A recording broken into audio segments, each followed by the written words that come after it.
नुपुर शर्मा जो भारतीय जनता पार्टी की राष्ट्रीय प्रवक्ता थी, उसने मोहम्मद साहब के ऊपर, पैगंबर साहब के ऊपर बहुत भद्दी टिप्पणी करने का काम किया और इसके लिए सारे देश भर में बड़े पैमाने पर मुसलमानों में रोष पैदा हुआ और जो कानून और संविधान को मानते हैं उन लोगों के मन में भी इसके बारे में रोष पैदा हुआ। जो लोग देश की एकता और अखंडता की चिंता करते हैं उनके मन में भी रोष पैदा हुआ।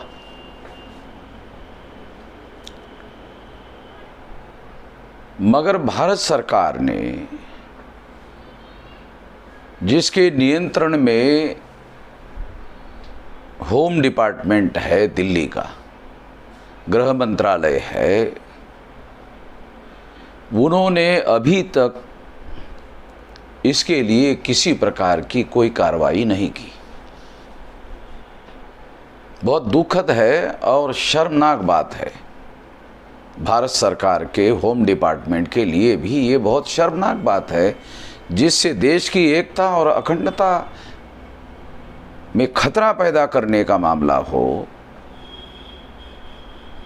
ऐसे मामले को बहुत ज़्यादा गंभीरता से लिया जाना चाहिए। मगर हैरान करने वाली बात है कि जो नुपुर शर्मा ने, जो खुद वकील है, यानी कानून जानती है, नहीं जानती है ऐसा नहीं है, इसका मतलब जानबूझकर ये बयान दिया गया। इसके पीछे हिंदू मुसलमान के ध्रुवीकरण करने का और राजनीतिक फायदा लेने का मकसद है। और इस मकसद के तहत ये बयान दिया गया।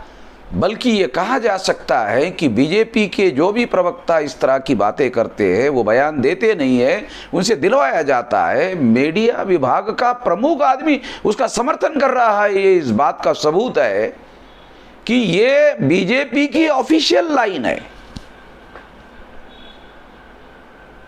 और इस ऑफिशियल लाइन के तहत वो लोग काम कर रहे थे।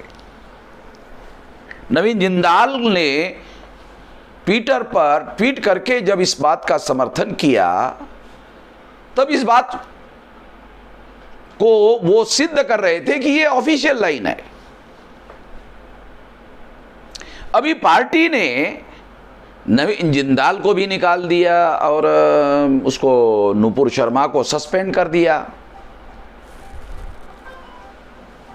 भारत सरकार कहती है कि ये भारत सरकार के विचार नहीं है।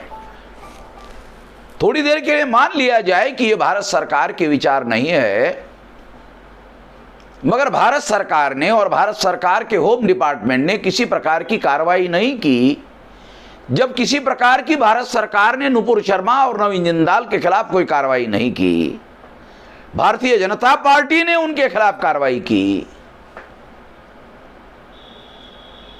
इससे भी ये बात सिद्ध होती है कि भारत सरकार ने जब कार्रवाई नहीं की तो अभी भी भारत सरकार उसी विचारधारा को मान रही है जो नुपुर शर्मा ने बताया, जो नवीन जिंदाल ने कहा। अब उसकी वो जांच करने वाले हैं पार्टी के लोग। ये केवल नौटंकी है भारतीय जनता पार्टी की, जो नुपुर शर्मा को बचाने का काम कर रही है और मामला ठंडा करने का काम कर रही है। कई दिन हो गए, कार्रवाई नहीं की, एफआईआर दाखिल नहीं किया। होम डिपार्टमेंट ने या भारत सरकार ने कार्रवाई करनी चाहिए थी। होम डिपार्टमेंट या भारत सरकार ने अभी तक कोई कार्रवाई नहीं की। जो कार्रवाई की वो भाजपा ने की, संगठन ने की।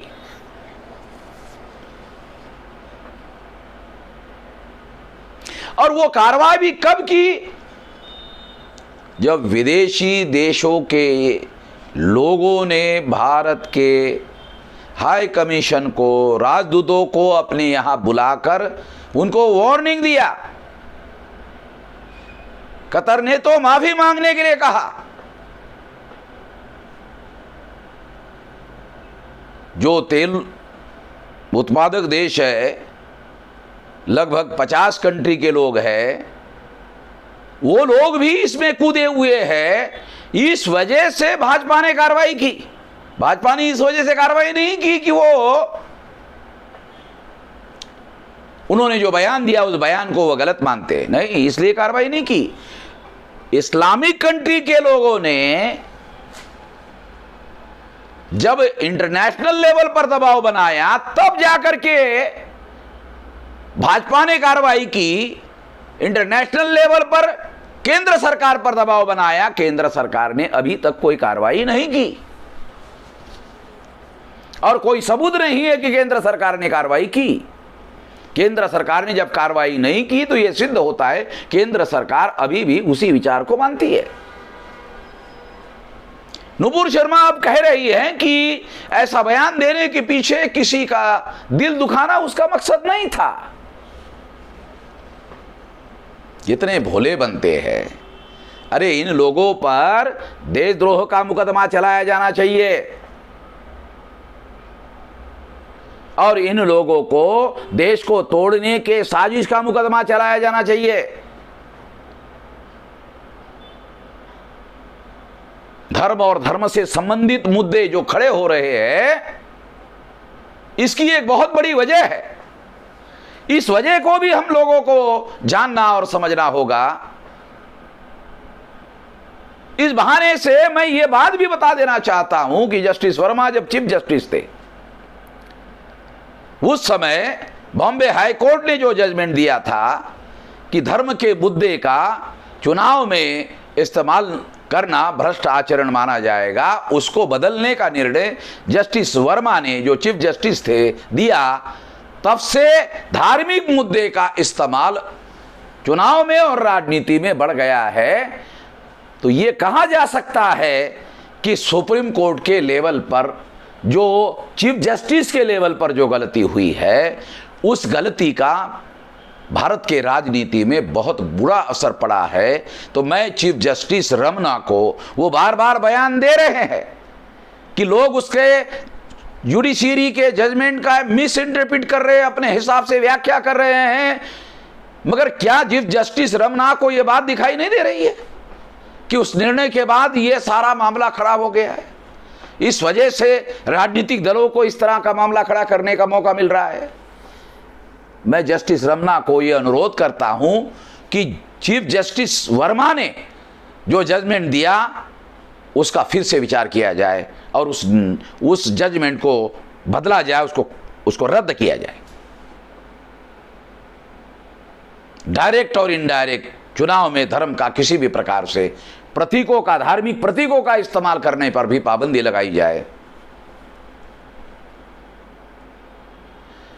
यह मेरी इस संबंध में मांग है। दूसरी महत्वपूर्ण बात यह है, बीजेपी के द्वारा जो बयान दिया गया कि हम सर्वधर्म समभाव मानते हैं और दूसरे लोगों को भी सभी धर्मों का आदर सम्मान करना चाहिए, तो क्या भाजपा के लोग ये कहते हैं कि हम लोग मनुस्मृति का सम्मान करें, जिन्होंने इंसानों को इंसान मानने से मना कर दिया?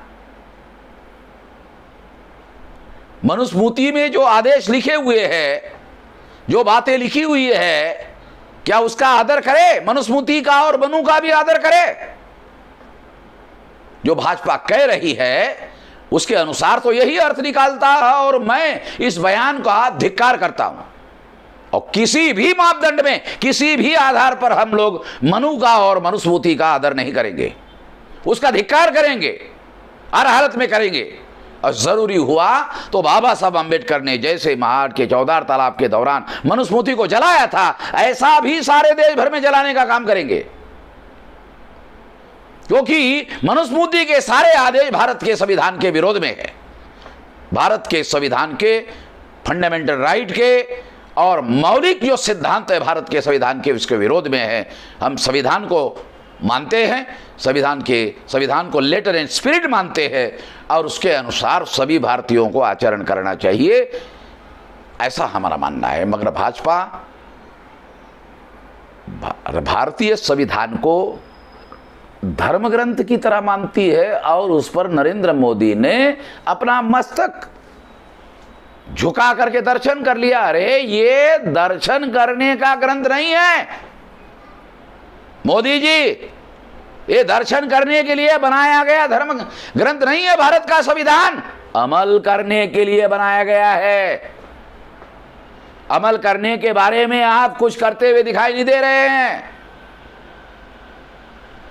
भारत की बदनामी सारे दुनिया में हो रही है इस मुद्दे को लेकर, और देश का प्रधानमंत्री चुप बैठा हुआ है, बयान तक देने से मना कर रहा है, बयान भी नहीं दे रहा है।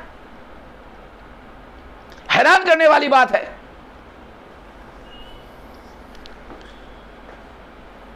तो दोबारा मैं रिपीट करता हूं कि नुपुर शर्माकर और नवीन जिंदाल पर एफआईआर दाखिल किया जाए, उन पर देशद्रोह का मुकदमा चलाया जाए और ऐसे लोगों को सख्त से सख्त जो सजा हो सकती है वो दिया जाए ताकि दूसरों को सबक मिले।